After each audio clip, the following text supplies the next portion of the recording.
रूस और यूक्रेन युद्ध में कब क्या हो जाए कोई नहीं जानता। कभी पुतिन और किम की जोड़ी यूक्रेन समेत पूरे यूरोप पर भारी पड़ जाती है, तो कभी यूक्रेन को नाटो का साथ रूस के हमलों को शांत कर देता है। वरना अमेरिका के नवनिर्वाचित राष्ट्रपति डोनाल्ड ट्रंप की चेतावनी रूस और यूक्रेन को सोचने पर मजबूर कर देती है।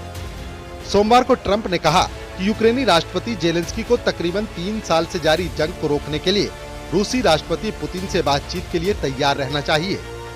रॉयटर्स की रिपोर्ट के मुताबिक ट्रंप ने कहा कि वो युद्ध से हुई तबाही को देखकर काफी दुखी हैं। इसे रोकना होगा, इसके लिए वो पुतिन और जेलेंस्की से बात करेंगे। हालांकि ट्रंप ने ये नहीं बताया कि वो यूक्रेन जंग को कैसे रुकवाएंगे, लेकिन रूस ने यूक्रेन पर हमले तेज कर दिए हैं। महज 2 घंटे में पुतिन की सेना ने 300 यूक्रेनी सैनिकों को मार गिराया और 60% यूक्रेन पर कब्जा कर लिया है। जब पूरी दुनिया की निगाहें सीरिया युद्ध पर जमी हुई थी, उस वक्त पुतिन का रूस यूक्रेन पर ऐसे भीषण जमीनी और हवाई हमले कर रहा था जिसने यूक्रेन के अंत की शुरुआत कर दी है। हम आपको 1025 दिन से चल रहे रूस यूक्रेन युद्ध के वो 5 खतरनाक अपडेट दिखाने जा रहे हैं, जिससे साबित हो जाएगा कि पुतिन को अगर जरूरत पड़ी तो वो यूक्रेन जंग जीतने के लिए अगले 45 दिन के अंदर यूक्रेन और नेटो देशों पर बड़ा परमाणु हमला कर सकते हैं। पुतिन ने उत्तर कोरिया के सुप्रीम लीडर किम के सैनिकों के जरिए पूर्वी यूक्रेन में भीषण तबाही मचाई है। हम आपको बताएंगे कि किम के लड़ाकों ने कैसे और कहां यूक्रेन के 300 सैनिकों को भून डाला। इसके अलावा हम आपको ये भी दिखाएंगे कि पुतिन ने किस तरह से पूर्वी यूक्रेन के 60% इलाके पर कब्जा कर लिया है।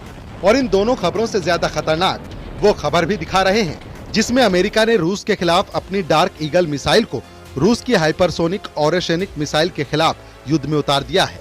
यानी अब पूर्वी यूक्रेन का प्रचंड युद्ध परमाणु युद्ध के करीब पहुंच चुका है।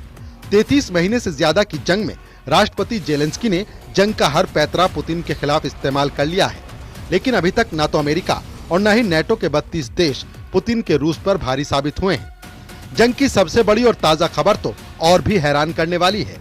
खबर है कि उत्तर कोरिया के सैनिकों ने रूस के कुर्स्क इलाके में यूक्रेनी सेना पर भीषण हमला किया है। अभी तक यूक्रेन के जनरल दावा कर रहे थे कि उत्तर कोरिया के सैनिक डरपोक और भगोड़े हैं, लेकिन जिस तरह से किम के सैनिकों ने यूक्रेनी सेना को मारा और खदेड़ा, उसे जानकर आप भी हैरान रह जाएंगे। 6 अगस्त 2024 से यूक्रेनी सेना ने रूस के कुर्स्क में बहुत बड़े इलाके पर कब्जा शुरू कर दिया था, लेकिन सिर्फ 70 दिन के अंदर रूसी और उत्तर कोरियाई सैनिकों ने कुर्स्क में यूक्रेन की बढ़त को पूरी तरह से रोक दिया है। रिपोर्ट्स के मुताबिक कुर्स्क क्षेत्र में यूक्रेनी सैनिकों से उनका पहला गांव किम के सैनिकों ने छीन लिया है। 6 और 7 दिसंबर के बीच उत्तर कोरियाई सैनिकों ने यूक्रेनी सेना पर भीषण हमले करते हुए कुर्स्क के प्लेखोवा गांव पर कब्जा कर लिया है। अमेरिकी मीडिया में दावा किया गया है कि उत्तर कोरियाई सैनिकों के हमले में 300 से ज्यादा यूक्रेनी सैनिक मारे गए हैं। रिपोर्ट्स में ये भी बताया गया है कि यूक्रेनी सेना पर उत्तर कोरिया की स्पेशल फोर्स के कमांडो ने हमले किए हैं।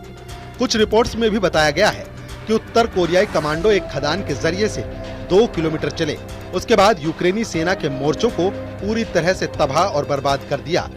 उत्तर कोरियाई कमांडो का ये ऑपरेशन करीब 2.5 घंटे तक चला। इस ऑपरेशन में ये भी दावा किया गया है कि उत्तर कोरिया के सैनिक यूक्रेन के 200 से 300 सैनिकों को पकड़कर अपने साथ ले गए हैं। कुछ फुटेज के आधार पर यह भी दावा किया गया है कि उत्तर कोरियाई सैनिक 810वीं समुद्री ब्रिगेड के रूसी लड़ाकों के साथ हमले कर रहे थे। Institute for the study of war यानी ISW के मुताबिक 12 दिसंबर को कुरुक्षेत्र में लड़ाई हुई थी, जिसमें रूसी सेना प्लेखोवा के उत्तर पश्चिमी में आगे बढ़ी और गांव पर कब्जा कर लिया। पुतिन के भयंकर हमलों के बीच यूक्रेनी राष्ट्रपति व्लादिमीर जेलेंस्की ने बयान दिया है, रूस ने हमारे खिलाफ जंगी प्रयोग शुरू कर दिया है। यूक्रेनी सेना पर उत्तर कोरिया के सैनिकों ने हमले किए हैं। रूस ने कोरियाई सैनिकों को संयुक्त इकाइयों में शामिल किया है। कुरुक्षेत्र में इस प्रयोग के जरिए हमले किए जा रहे हैं, लेकिन हमारे पास जानकारी है मॉस्को ने इस युद्ध में एक और दूसरे देश को शामिल किया है। जितना संभव हो सके रूस इनका इस्तेमाल करेगा। इस वक्त रूस की वायुसेना, मिसाइल और ड्रोन ब्रिगेड, टैंक और तोपखाना पूर्वी यूक्रेन में भयंकर तबाही मचाए हुए हैं। रूस के इन हमलों को यूक्रेनी एयर डिफेंस रोक नहीं पाए हैं। रूसी वायुसेना ने यूक्रेन में हवाई हमले किए हैं, मिसाइलों से हमला किया है। यूक्रेन के 3 एयरपोर्ट को निशाना बनाया गया है। एयरपोर्ट पर यूक्रेनी पायलट F-16 की ट्रेनिंग ले रहे हैं। वहीं पर रूसी हवाई हमले हुए हैं। रूस की पैदल सेना, टैंक और तोपखाना ब्रिगेड ने पूर्वी यूक्रेन के डोनेस्क और लुहांस्क में तबाही मचाकर रख दी है। जरा देखिए पिछले 18 घंटे में यूक्रेन पर रूसी हमलों से जुड़ी कौन कौन सी बड़ी खबरें और दावे सामने आए हैं। यूक्रेन के राष्ट्रपति जेलेंस्की ने खुद माना है कि पूर्वी यूक्रेन में रूस ने पिछले 18 घंटे में कयामती हमले किए हैं। जेलेंस्की ने मीडिया को जानकारी देते हुए कहा है कि रूसी सेना ने पूर्वी यूक्रेन के इलाके में 94 क्रूज और बैलिस्टिक मिसाइलों से भयानक हमला किया है। इसके अलावा यूक्रेनी सेना का कहना है कि रूस ने 200 लड़ाकू ड्रोन से हमले किए हैं। हालांकि जेलेंस्की दावा कर रहे हैं कि रूस की 94 मिसाइलों में से 81 मिसाइलों को यूक्रेनी सेना ने तबाह कर दिया है। लेकिन मौके पर मौजूद जो हालात दिख रहे हैं वो यूक्रेनी सेना की पोल खोल रहे हैं। यूक्रेन के पावर स्टेशनों को रूसी हमलों में जबरदस्त नुकसान पहुंचा है। इसके अलावा पूर्वी यूक्रेन के डोनेस्क और लुहांस्क में रूसी सेना बहुत बड़े इलाके पर कब्जा करने में सफल हुई है। रूसी दावों के मुताबिक रूस ने डोनेस्क के 60% हिस्से पर अपना कब्जा जमा लिया है। यूक्रेन पर आक्रमण के बाद ये रूसी सेना की सबसे तेज प्रगति मानी जा रही है। हम आपको बता दें, डोनेस्क को पूर्वी यूक्रेन का प्रवेश द्वार कहा जाता है। अब यूक्रेन का पूर्वी मोर्चा पूरी तरह कमजोर हो चुका है। रूसी सेना चासिव यार शहर पर कब्जा करने के लिए तेजी से आगे बढ़ रही है। एक रूसी समर्थक ब्लॉगर यूरी पोडोलियाका ने तो यहाँ तक दावा किया है कि रूसी सेनाएं यूक्रेनी शहर प्रोक्रोव से केवल 1.5 किलोमीटर दूर रह गई हैं। यानी यूक्रेन के पोक्रोवस्क शहर पर रूसी सेना अगले कुछ घंटों पर कब्जा कर सकती है। ओपन सोर्स मैप्स के मुताबिक रूस ने अमेरिकी राज्य वर्जीनिया के आकार के बराबर यूक्रेन के एक हिस्से पर कब्जा कर लिया है। जेलेंस्की ने माना कि ये हमारे ऊर्जा क्षेत्र के खिलाफ सबसे बड़े रूसी हमलों में से एक था। कई प्रकार की 94 मिसाइलों में क्रूज और बैलिस्टिक समेत 81 मिसाइलों को मार गिराया गया। हमले में लगभग 200 लड़ाकू ड्रोन शामिल थे। इतने बड़े हमले का हमें अंदाजा था। ऐसे हमलों से ठंड के मौसम से लोगों की हालत और खराब हो जाएगी। हारते यूक्रेन को बचाने के लिए अमेरिका की बाइडेन सरकार भी पूरा जोर लगा रही है। हम आपको आगे बताएंगे कि रूस ने यूक्रेन के किस इलाके पर 60% तक कब्जा कर लिया है। लेकिन उससे पहले ये जान लीजिए कि अमेरिका रूस की नई हाइपरसोनिक मिसाइल ओरेशनिक को मात देने के लिए किस मिसाइल से हमला करने जा रहा है।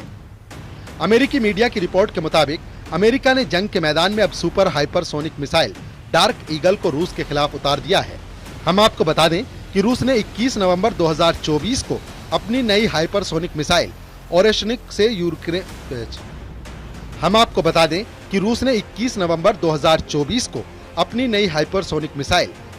से यूक्रेन के निप्रोस शहर पर हमला कर तहलका मचा दिया था। पुतिन ने हाइपरसोनिक ओरेशनिक मिसाइल पर दावा किया था। ओरेशनिक मिसाइल किसी परमाणु मिसाइल से जरा भी कम नहीं है।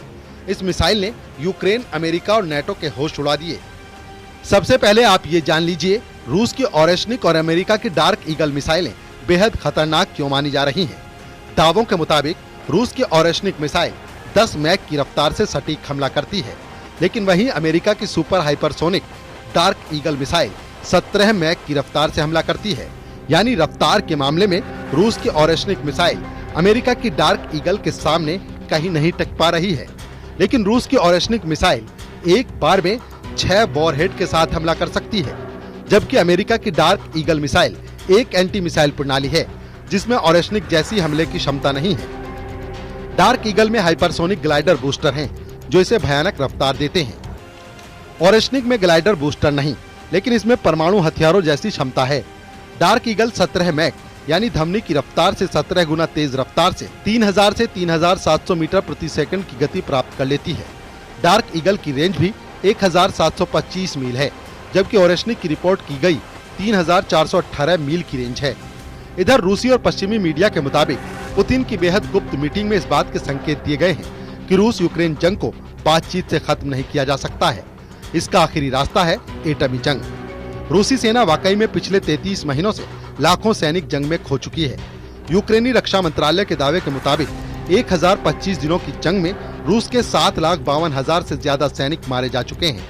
हालांकि जेलेंस्की दावा कर रहे हैं कि जंग में रूस के 1,98,000 सैनिक मारे गए हैं, जबकि यूक्रेन के 43,000 सैनिक मारे गए हैं। इधर रूस इस वक्त परमाणु जंग की तैयारी करने में जुट गया है। अब आप जरा बेलारूस में राष्ट्रपति पुतिन का ये वीडियो देखिए। राष्ट्रपति पुतिन और बेलारूस में राष्ट्रपति अलेक्जेंडर लुकाशेंको एक दूसरे के जोश में हाथ मिला रहे हैं। इस बेहद अहम मीटिंग को लेकर दावे किए गए हैं कि बेलारूस में मौजूद रूस के एटमी हथियारों को एक्टिव कर दिया गया है। इसके अलावा रूस ने अपने ओरेशनिक हाइपरसोनिक मिसाइल को बेलारूस में पहुंचाने की भी डील फाइनल कर दी है। यानी पुतिन बेलारूस को एक युद्ध का पावर सेंटर बना चुके हैं, जो यूक्रेन और नेटो के लिए काल साबित होगा।